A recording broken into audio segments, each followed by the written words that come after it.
Over here on your left, Kyrie. Righty. You seem to tweak your ankle or your foot. Normally you wait around with the guys and leave. You headed straight to the locker room. Can you give us an update? Yeah, turn me on. Does anyone say anything about his plaid or flannel, whatever the... Robert over here in the third row. Robert McDowell, Black Sports Online. LeBron, central theme of the turnovers that you had talked about earlier in the series. Only had 2 in the last game, only 1 this game. Do you believe that, talking about efficiency, you think that has helped with the back-to-back 41-point games? Well, I mean, we know we can't turn the ball over versus team.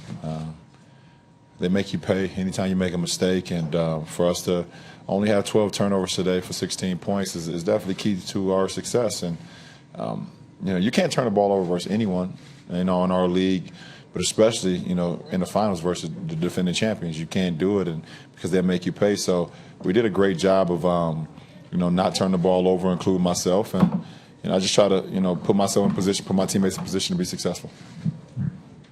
Chris on the left side. I probably won't get asked a lot of questions, so it's cool.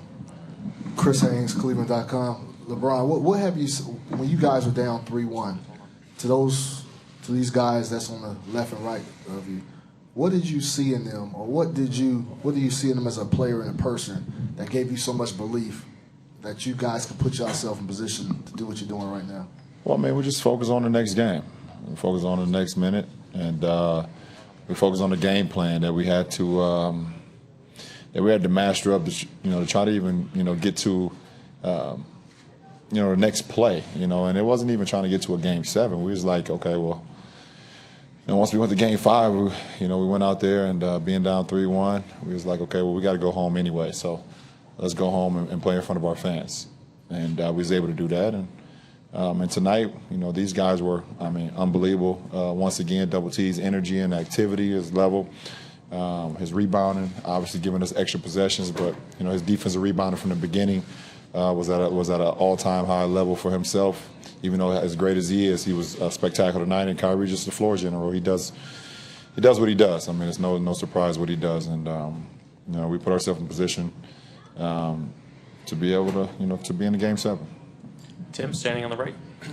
LeBron, you've been in the Game 7 in the finals once before, on your home floor then, of course, but home, road, one chance to win this championship. Will the locale matter to you whatsoever? I'll take it. It don't matter to me. Like I told you guys the other day, it's two of the greatest words in the world, and that's Game 7, so I'll play it anywhere. How long did it take for the realization to set in that you have an ultimate game opportunity? Were you even thinking about it even before the clock hit zeros, or? No, I'm actually not really thinking about it too much right now. I'm ready to start my treatment session, get home, get something to eat, lay down, get ready for that flight tomorrow. I'm just very chill right now, actually. Joe, front left.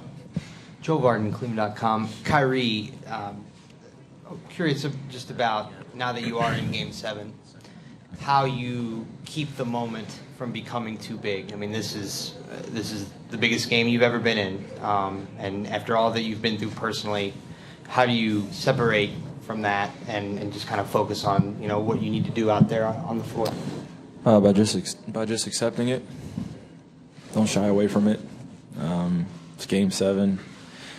All I've done over my life is watched a lot of Game 7s and seen how guys come out, seen the sway of the game, just watched a lot of film on it. But now that I actually get to play in one and experience it, I'm ready to live in it, and just hoping we come out with a win on the other end of it. But this is the all-time high of being part of a team.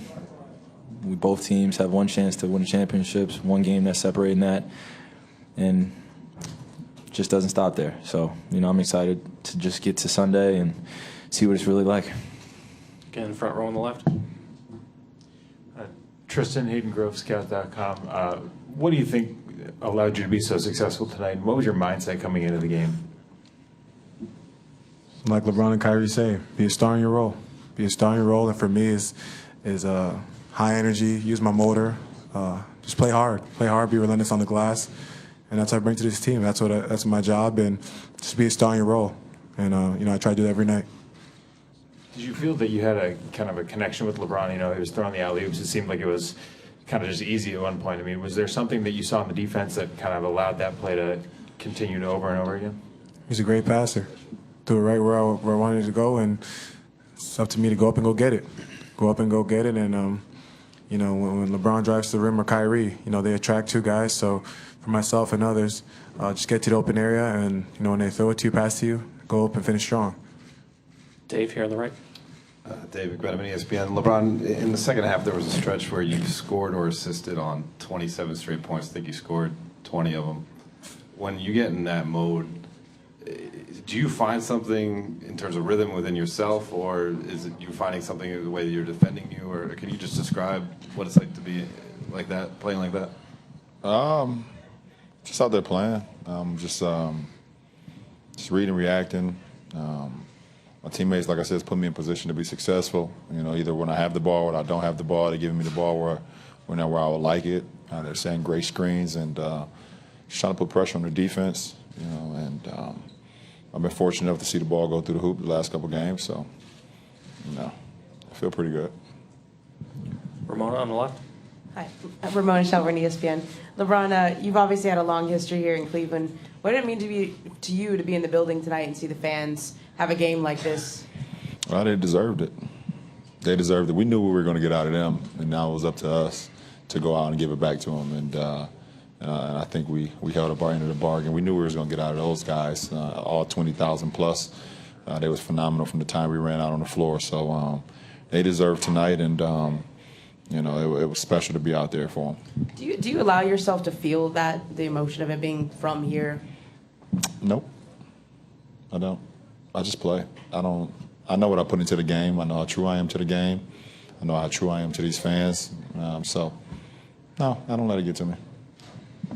Mark, couple of rows back. Mark Schwartz, ESPN. Kyrie, you kind of laughed a little while ago when Dave said that LeBron either scored or assisted on 27 straight points. Being in the game with him when he has a run like that, what is that like for you as another teammate? Special, very special. You try not to sit back and watch because you're trying to make sure that you create space for him and able to give him outlets when he needs it. But, I mean, when a guy's got it going like that, I mean, it's just unbelievable to be a part of. And, you know, I'm not going to say exactly what he said to us on the bench, but we kind of knew what he was up to and what he was trying to do out there for us offensively. And it was just stay aggressive. I mean, that fourth quarter was unbelievable. When he's playing in between, like that mid-range and outside and driving to the rim and also creating opportunities for all of us, makes the game a lot easier. And then when we're getting out in transition, I mean, it's just unbelievable to be a part of. LeBron, people now will say that you and Steph Curry are the two greatest players on the planet, but they don't necessarily determine which one is the best. You've competed so hard in this series. You seem to take special delight sometimes in blocking a shot. Tell me what that's been like to compete against a guy that's sort of vying for that title with you. I mean, obviously, at the end of the day, for me, I think I don't really get involved in that. I try to be the best player I can be for this team every night, lead these guys out. I mean, I actually had a competitive shooting game with my kids last night. You know, we was shooting baskets last night between myself and my two boys, you know, which ended up not going so well for me at times. You know, those guys have home court advantage over me. But at the end of the day, my whole mindset is how I can put myself in position to help these guys be successful, and I can be successful as well. I don't really get caught up in what everybody else talk about. I think you should know me by now. I see what you're trying to do, though. Jason up front.